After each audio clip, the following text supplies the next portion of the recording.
सत्य वचन की राह पर चलें हम सदा, यीशु का साथ हो रहे हमारी हर दुआ।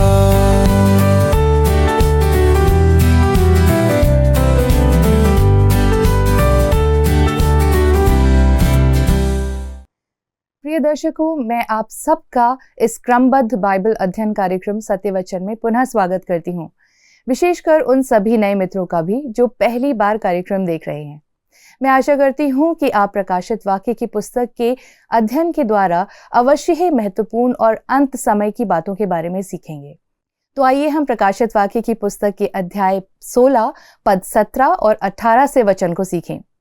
इस अध्ययन में हम देखेंगे कि 7वें कटोरे का उंडेला जाना और महाक्लेश के विधर्मी कलीसिया और तब पशु पर सवार वेश्या। हम आज परमेश्वर के दास के द्वारा इन महत्वपूर्ण बातों को गहराई से समझेंगे। परमेश्वर इस वचन को समझने में हमारी सहायता करे। प्रिय मित्रों, आप सभी को फिर से आने वाले हमारे प्रभु यीशु मसीह के पवित्र और सामर्थ्य नाम में प्रेम भरा नमस्कार। दोस्तों, आशा करता हूं कि आप परमेश्वर के वचन के अध्ययन के लिए तैयार बैठे हैं और साथ ही परमेश्वर के अनुग्रह में बढ़ते चले जा रहे हैं। पिछले अध्ययन में हम 6वें कटोरे का उंडेला जाना देख रहे थे, जिस कारण से फरात नदी का पानी सूख गया और तब सारे राजा इस्राएल के विरुद्ध युद्ध करने के लिए उसकी ओर हरमगिदोन की घाटी में एकत्र होने लगते हैं। दोस्तों, अब हम देखते हैं 7वें कटोरे का उंडेला जाना। आइए दोस्तों, हम पढ़ते हैं प्रकाशित वाक्य 16 अध्याय पद 17 और 18। लिखा है, 7वें स्वर्गदूत ने अपना कटोरा हवा पर उंडेल दिया और मंदिर के सिंहासन से यह बड़ा शब्द हुआ, हो चुका। फिर बिजलियां चमकी और शब्द और गर्जन हुए और एक ऐसा बड़ा भूकंप आया कि जब से मनुष्य की उत्पत्ति पृथ्वी पर हुई तब से ऐसा बड़ा भूकंप कभी ना आया था। लिखा है, 7वें स्वर्गदूत ने अपना कटोरा हवा पर उंडेल दिया। प्रभु यीशु मसीह के आगमन से पूर्व दंड की यह अंतिम श्रृंखला है और यह अंतिम 7 दंडों की श्रृंखला का अंतिम दंड है। अर्थात 7 दंडों की जो श्रृंखला है उसके अंतिम दंड है उस श्रृंखला का। कहने का अर्थ यह है कि इस समय हम महाक्लेश के एकदम अंत में आ चुके हैं। इस समय जो इन लोगों को बचा सकता है और पृथ्वी पर धार्मिकता का राज्य ला सकता है तथा संसार में शांति स्थापित कर सकता है, वह और कोई नहीं, केवल प्रभु यीशु मसीह है। अतः हम अपनी आंखें केवल प्रभु यीशु मसीह पर लगा कर रखें, क्योंकि वही न्यायी है। और जब वो कहता है हवा पर, अर्थात वायुमंडल में, इसका कोई निश्चित स्थान नहीं है दोस्तों। वायुमंडल वरन अंतरिक्ष प्रभु यीशु मसीह के हाथों में है। वह अंतरिक्ष से ही उतरेगा और हमारे सामने वो इस पृथ्वी पर आएगा। दोस्तों, यहाँ पर जब मंदिर शब्द को उपयोग किया गया है तो मंदिर शब्द बार बार आता है। प्रकोप के कटोरे, तुरियां और मुहरे सबके साथ मंदिर का संदर्भ जुड़ा हुआ है। दोस्तों, सच तो यह है कि दंड की प्रत्येक श्रृंखला के साथ मंदिर का शब्द जुड़ा हुआ है। यही कारण है कि प्रकोप के कटोरों के संदर्भ में मंदिर का उल्लेख 6 बार किया गया है, जो अन्य सब दंडों से अधिक है। यह मंदिर का अंतिम उल्लेख है दोस्तों जो यहाँ किया गया है। नए यरूशलेम में मंदिर नहीं है, अतः स्पष्ट है दोस्तों कि यहाँ पर कलीसिया भी नहीं है। अब दोस्तों, चाहे किसी को यह अच्छा लगे या अच्छा ना लगे, इसराइलियों को महाक्लेश के समय यहाँ इस पृथ्वी पर ही रहना होगा। हम जानते हैं दोस्तों कि 1,44,000 इसराइली महाक्लेश से बच निकलेंगे। वे मरने तक विश्वास योग्य ठहरने वाले लोग होंगे। मैं नहीं जानता कि वे और कितने होंगे, और हम यह भी नहीं जानते कि अन्य जातियों में से कितने लोग एक इस विशाल जनसमूह पर आएंगे जिनके ऊपर मोहर लगाई गई है, और वे भी महाक्लेश में सुरक्षित किए जाएंगे और सुरक्षित रहेंगे। दोस्तों, मैं यहाँ पर फिर से कहना चाहता हूँ कि कलीसिया इस परिदृश्य में नहीं है। कलीसिया अर्थात विश्वासी यहाँ नहीं होंगे। कलीसिया याकूब के कष्टों में शामिल नहीं होगी। महाक्लेश में परमेश्वर मनुष्यों को 2 प्रकार से बचाएगा। पहला वह कि वह उन्हें संसार से उठा लेगा, जैसे जल प्रलय से पूर्व उसने हनोक को उठा लिया था। और दूसरी बात यह कि उन्हें महाक्लेश में वह सुरक्षित रखेगा, जैसा उसने नूह के परिवार को जल प्रलय में सुरक्षित रखा था। परमेश्वर निश्चय ही महाक्लेश में मनुष्यों को बचाएगा, उन्हें सुरक्षित रखेगा, परंतु कलीसिया वहाँ नहीं होगी, क्योंकि वह महाक्लेश के आरंभ होने से पहले ही, उसके पूर्व ही प्रभु के साथ उठा ली जाएगी। तब आगे लिखा है दोस्तों, और मंदिर के सिंहासन से यह बड़ा शब्द हुआ। यद्यपि यह स्पष्ट नहीं किया गया है कि यह शब्द किसका है, पर मेरे विचार में परमेश्वर के पुत्र की अपेक्षा यह शब्द किसी अन्य का नहीं हो सकता। वह शब्द था हो चुका। इतिहास में उस पल पर जब मुक्ति का कार्य, उद्धार का कार्य, मनुष्यों के पापों को क्षमा करने का काम पूरा हुआ था, संपादित हुआ था, संपन्न हुआ था, मनुष्य अपने उद्धार में जरा सा भी योगदान नहीं दे सकता दोस्तों।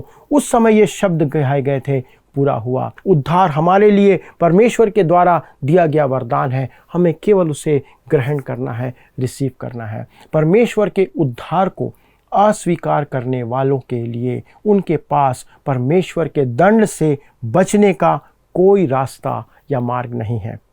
और जब वो कहता है हो चुका, इसमें कोई आश्चर्य की बात नहीं कि इब्रानियों का लेखक इब्रानी 2 अध्याय पद 3 में लिखता है, तो हम लोग ऐसे बड़े उद्धार से निश्चिंत रहकर कैसे बच सकते हैं, जिसकी चर्चा पहले पहल प्रभु के द्वारा हुई और सुनने वालों के द्वारा हमें इसका निश्चय हुआ।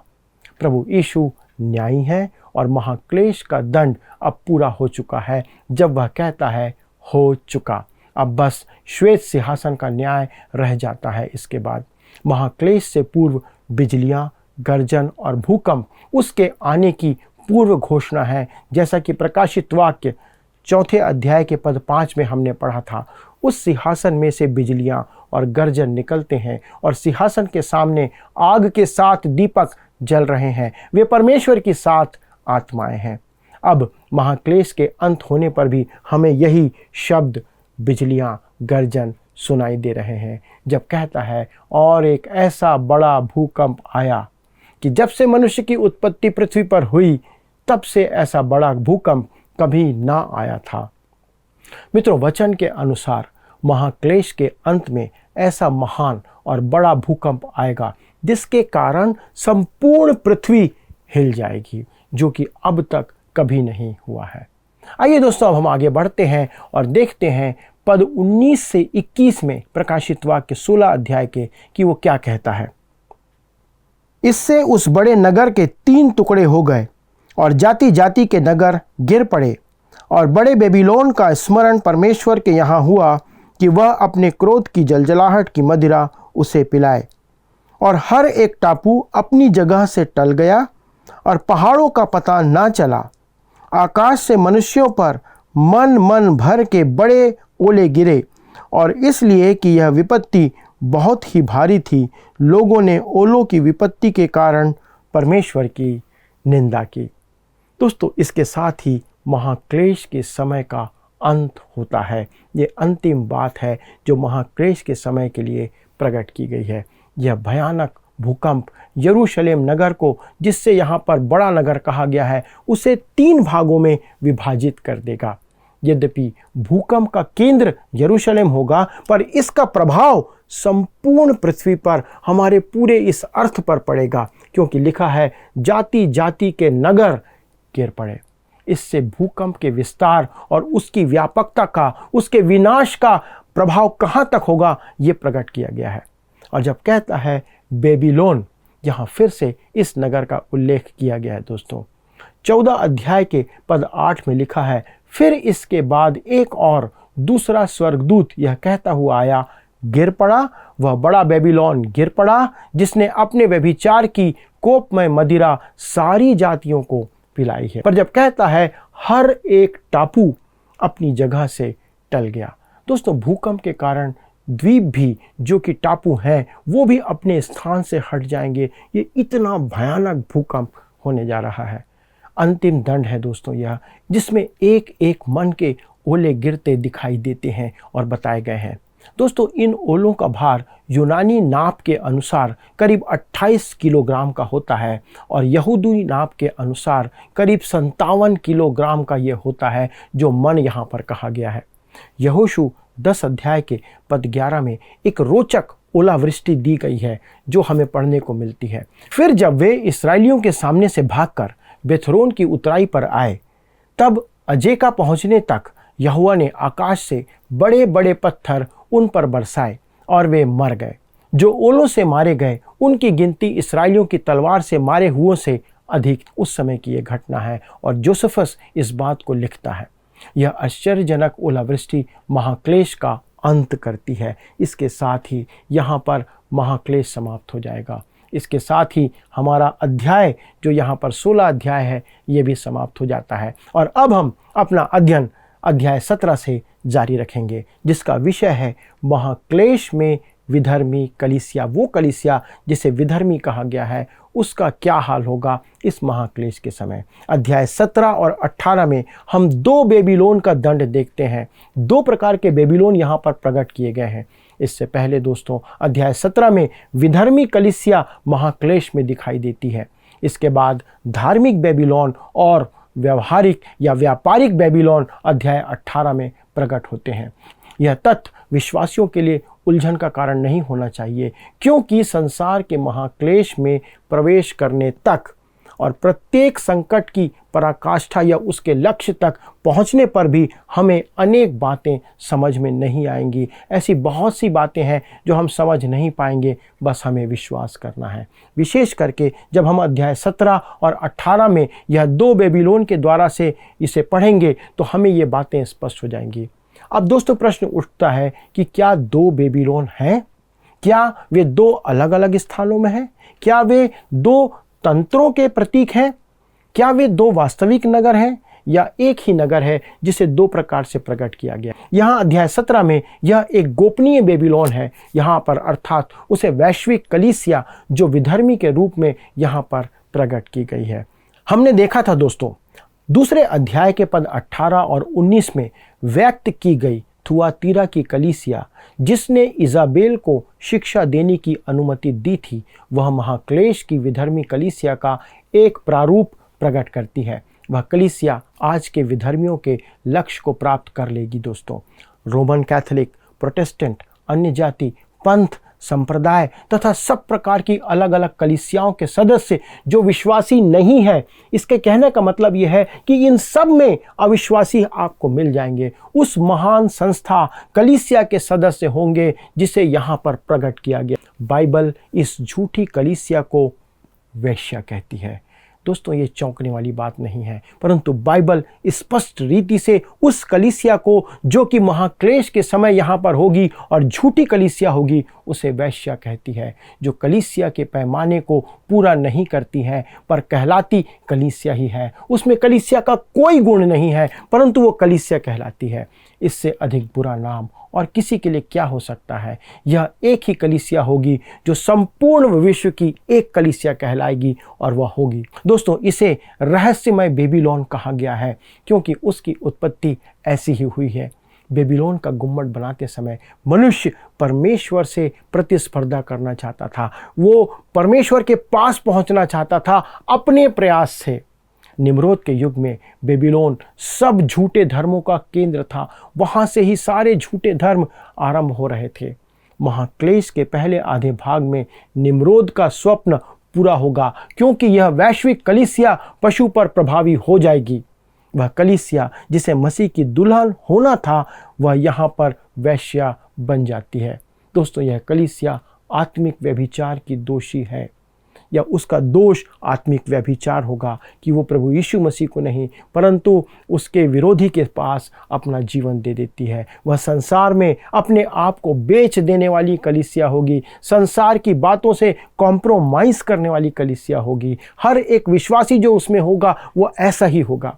यह कलीसिया कहती है, मैं धनवान हूँ, मैं समृद्ध हूँ और मुझे किसी बात की कमी नहीं है। आज कितनी ऐसी कलीसिया हैं, कितने ऐसे विश्वासी हैं जो सोचते हैं कि उनके पास अधिक धन है, उनके पास अधिक सामर्थ्य है, उनके पास सब कुछ है और उन्हें किसी की कमी नहीं है और उन्हें परमेश्वर की भी आवश्यकता नहीं है। प्रकाशित वाक्य अध्याय 3 और 4 में सातों कलीसियाओं के अध्ययन में आपने देखा था, मैंने आपको बताया था कि फिलाडेल्फिया की कलीसिया महाक्लेश से पूर्व उठा ली जाने वाली कलीसिया को प्रकट करती है। प्रकाशित वाक्य अध्याय 3 के पद 10 में प्रभु यीशु मसीह उस कलीसिया से कहता है, मैं भी तुझे परीक्षा के उस समय बचा रखूंगा जो पृथ्वी पर रहने वालों के लिए सारे संसार पर आने वाला है। अर्थात प्रभु यीशु मसीह उस कलीसिया को बचा लेगा जो विश्वासियों का समूह है। दोस्तों, यह समय महाक्लेश का समय है। इस पुस्तक के अध्ययन में हमने इस समय पर बहुत विचार किया है। सच्ची कलीसिया महाक्लेश से होकर नहीं जाएगी, वह तो महाक्लेश के आरंभ होने से पूर्व ही पृथ्वी पर से प्रभु के द्वारा उठा ली जाएगी। अब ध्यान से देखें दोस्तों कि वे कौन हैं जो उठाए जाएंगे। यहाँ पर वे सब विश्वासी जो मसीह में हैं वे उठा लिए जाएंगे। ना कोई व्यक्तिगत कलीसिया, किसी एक कलीसिया की बात नहीं है, परंतु मसीह की कलीसिया जो प्रभु यीशु मसीह में है, वे सारे मिलकर एक सार्वभौमिक कलीसिया बनाते हैं, वो उठा ली जाएगी। शेष सब इस पृथ्वी पर ही महाक्लेश के लिए छोड़ दिए जाएंगे। दोस्तों, ये सबसे दुखद समय होगा जब कलीसिया के अंदर बहुत से लोग ले लिए जाएंगे और वे जो विश्वासी नहीं हैं वो इस पृथ्वी पर छोड़ दिए जाएंगे। डॉक्टर जॉर्ज गिल कहते हैं कि विश्वासियों के उठाए जाने के बाद भी कलीसियाएं जो रह जाएंगी वो रविवारी आराधना करती रहेंगी, संडे का चर्च लगता रहेगा, बिशप होंगे, पास्टर भी होंगे, कलीसिया के लोग भी होंगे जो छोड़ दिए जाएंगे और वे आराधना करती रहेंगे। जिनमें से कुछ कलीसियाओं के सदस्य पूरे के पूरे रहेंगे, अर्थात वो पूरी की पूरी कलीसिया छूट जाएगी। ऐसी भी बहुत सी कलीसिया होंगी। दोस्तों, ये कोई आश्चर्य की बात नहीं है, परंतु हमें स्मरण रखना है कि वे मसीह के विश्वासी नहीं होंगे, क्योंकि वे जीवन भर मसीह के विश्वासी थे ही नहीं और इसी कारण वे छोड़ दिए गए हैं। यह पशु जो वेश्या तंत्र के वश में था, उसे इस प्रकार का नाम देते हैं और कहते हैं, प्रकाशित वाक्य 17 उसके 3 के अनुसार, उसी के विरुद्ध खड़ा होकर उसे पूर्ण रूप से नष्ट कर देगा। इसमें कोई संदेह नहीं कि यह वेश्या पशु की धार्मिक आराधना की प्रतिस्पर्धा में होगी, जिसे झूठा भविष्यवक्ता अनुमोदित करता है। उसके विनाश के पीछे पशु का उद्देश्य यह है कि वह स्वयं ही झूठी आराधना का एकमात्र कर्ता हो, क्योंकि वह स्वयं परमेश्वर होने का दावा करता है। आप समझ सकते हैं दोस्तों कि वो जो व्यक्ति है वो झूठा भविष्यवक्ता होगा, वो स्वयं परमेश्वर बनना चाहता है, इसलिए वो इस कलीसिया का उपयोग करेगा और समय आने पर इस कलीसिया को धोखा देगा और उससे अलग कर देगा। यशायाह और यिर्मयाह की पुस्तकों में हमने भविष्यवाणी देखी थी कि बेबीलोन फिर से बसाया जाएगा और यहाँ अध्याय 17 और 18 में उसे नष्ट किया गया है। दोस्तों, पशु इस कलीसियाई बेबीलोन को नष्ट कर देगा।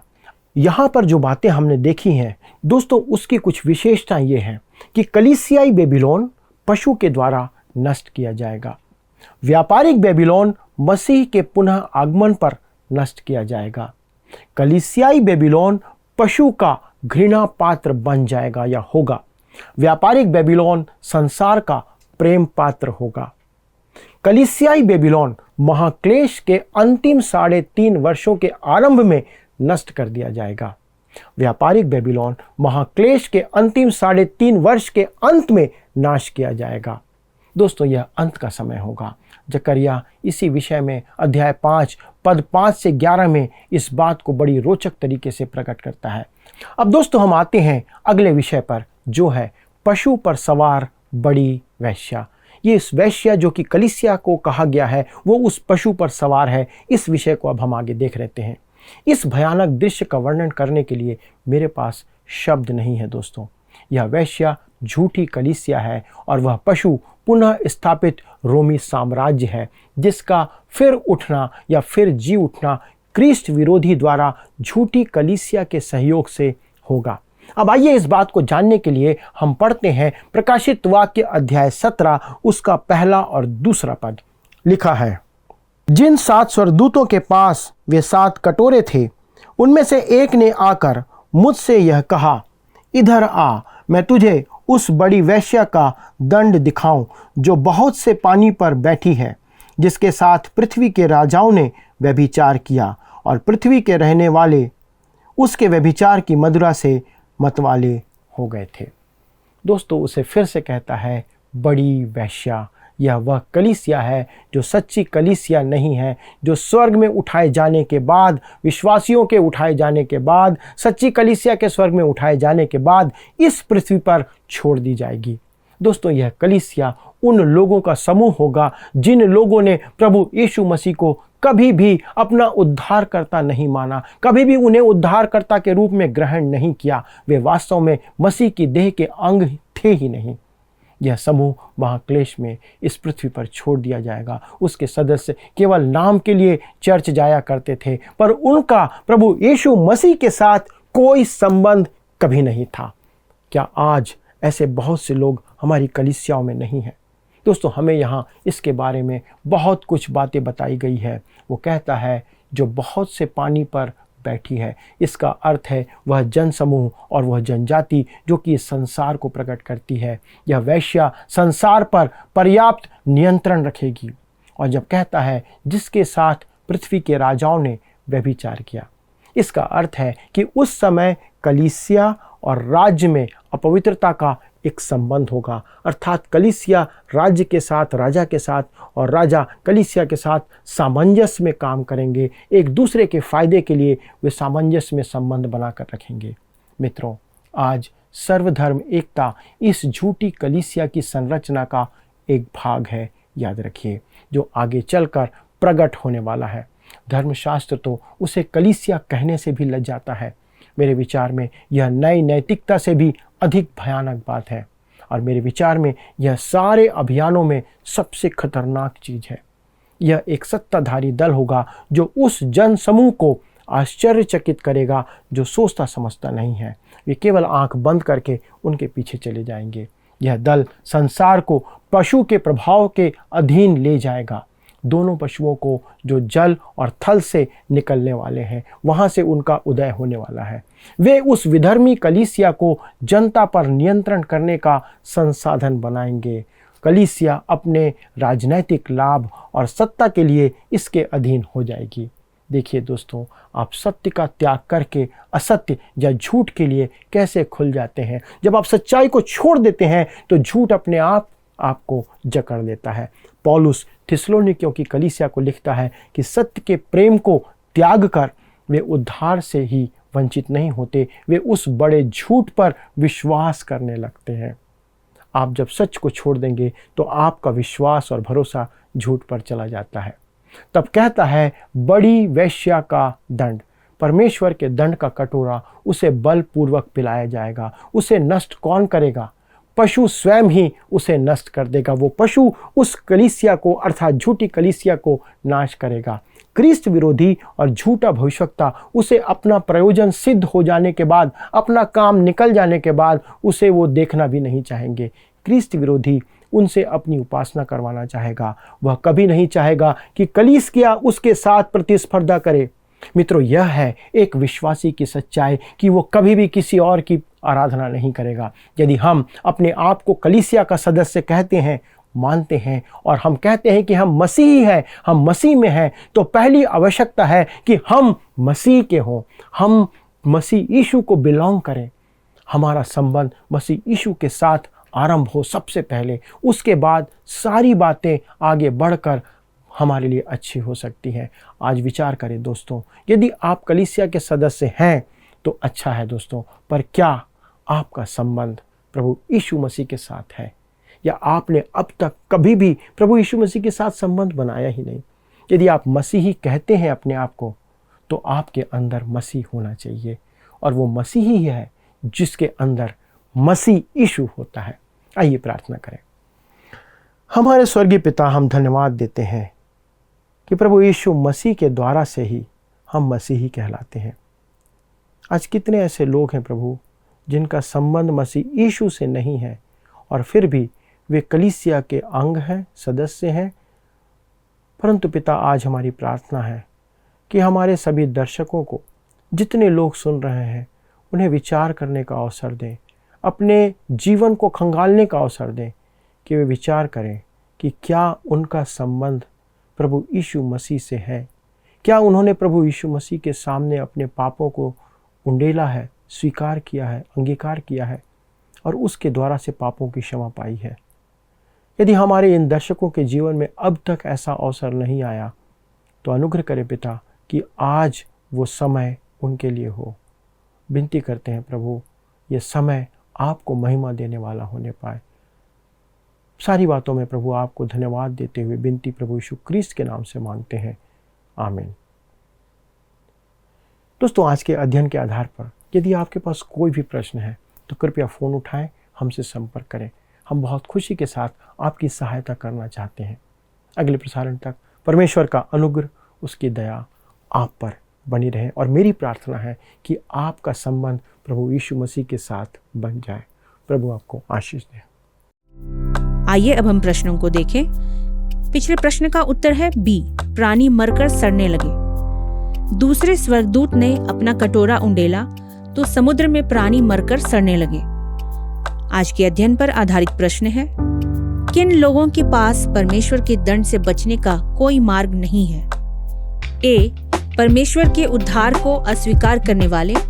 बी, परमेश्वर की आज्ञा न मानने वाले। सी, पाप में जीने वाले।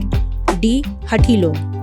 मित्रों, इस प्रश्न का उत्तर हमें कल सुबह 6 बजे से पहले विकल्प ए, बी, सी या डी के साथ अपना नाम, पता, स्थान के साथ 9651433397 पर SMS या WhatsApp करें।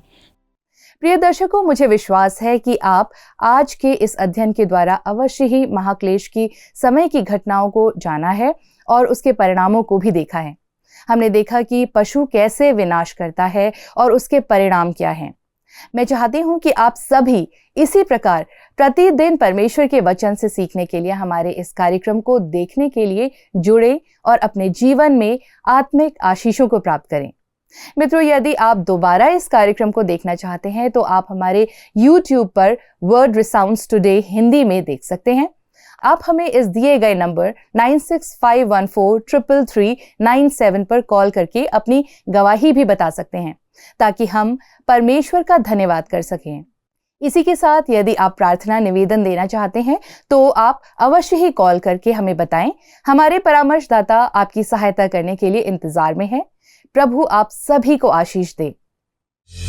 क्या आपको यह कार्यक्रम पसंद आया? अभी हमें एक मिस कॉल करें और आप अगले विजेता हो सकते हैं।